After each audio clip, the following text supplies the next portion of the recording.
Hello everyone, welcome to my another video. সবাই কেমন আছেন? আশা করি অবশ্যই ভালো। কয়েকদিন ধরে তো মুখের স্বাদ বাদ কই যে গেছে গা, কইতেই পারি না। তো আজকে একটা মজাদার রেসিপি নিয়ে হাজির হলাম। আহা, অনেকে বলবে এ কি, এটা বলে মজার খাবার, এটা দি ফসা মাছ, ও সরি থুকু শুটকি মাছ। অনেকের কাছে ভালো লাগবো, আবার অনেকের কাছে ভালো লাগবো না। যেই সব আপুরা ভালো লাগবো না হেরা তো নাক ছিটকাইবো, আর যাগো ভালো লাগবো তারা তো কইবো ওয়াও মজাদার খাবার। প্রথমে শুটকিগুলো খুব সুন্দরভাবে ধুয়ে তারপর আবার পানিতে ভিজায় রাখছি। দেখেন কেমন ময়লা পানি বাইরেছে। তো ধোয়ার পরে আমি এগুলো আবার সিদ্ধ করব পানিতে, যাতে করে আইসটা গন্ধটা না আসে। শুটকি মাছের এই আইসটা গন্ধটা লেগে কিন্তু কেউ শুটকি খাইতে চায় না সহজে। শুটকি মাছগুলো সিদ্ধ করতে করতে এখন আমি এই চুলায় রান্নার প্রসেসে চলে আসছি। প্রথমে কিন্তু আমি যে একটা কড়াইয়ের ভিতরে কতগুলো পেঁয়াজ, আস্ত কয়েকটা গোটা রসুন আর আস্ত কতগুলো কাঁচামরিচ সাথে এই যে লবণ দিয়ে ভালো মতো এটা ভেজে নেব। এগুলো ভাজতে ভাজতে কিন্তু আমার শুটকি মাছগুলো এই যে সিদ্ধ হয়ে গেছে। আমি পানিটা ছেঁকে এখন ভালো মতো আবার ধুয়ে নেব। এখন এগুলো আমি অলরেডি এই যে দিয়ে দেবো।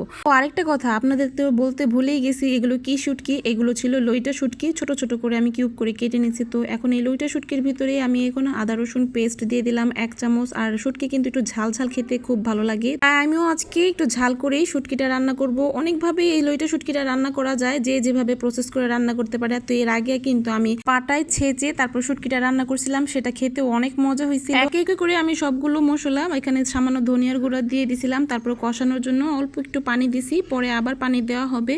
তো কয়েকদিন আগে তাহসানের বউর একটা ভিডিও দেখছি, সে বলতেছে তার নাকি শুটকি মাছ মানে চেপা শুটকি অনেক পছন্দ, কিন্তু সে ভর্তা বানাইতেছিল লইটা শুটকি, মানে লইটা শুটকিকে সে চেপা শুটকি বলতেছে। তো আমি বলতেছি তার পছন্দ ঠিক আছে, কিন্তু সে চেপা কোনটা লইটা শুটকি কোনটা সেটা তো বলবো। তো যাই হোক, অন্যের কথা বাদ দিয়ে নিজের রান্নায় মনোযোগ দিয়ে এখন আমি আজকে শাক রান্না করবো। লইটা শুটকিটা অন্য চুলায় বসায় এখন আমি এই চুলায় শাক রান্না বসাই দিছি। এখন আজকে পাট শাক রান্না করব। আর পাট শাকের ভিতরে কিন্তু বেশি করে একটু পেঁয়াজ, একটু তেল বেশি দিলে খুব ভালো লাগে খেতে।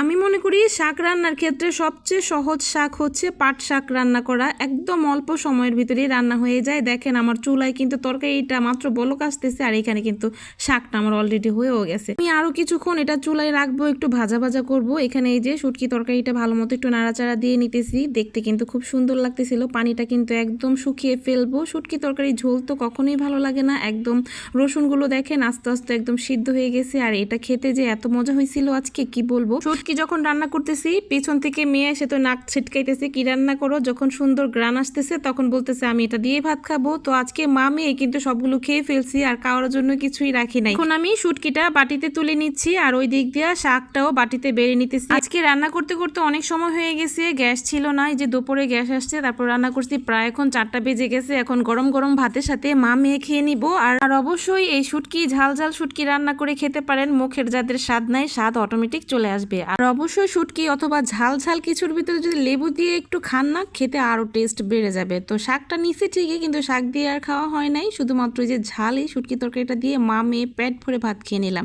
তো যাই হোক, পরবর্তী কোনো এক ভিডিওতে দেখা হবে। আজকে খাইতে খাইতে আপনাদের কাছ থেকে বিদায় নিচ্ছি। সবাই ভালো থাকবেন, আল্লাহ হাফেজ।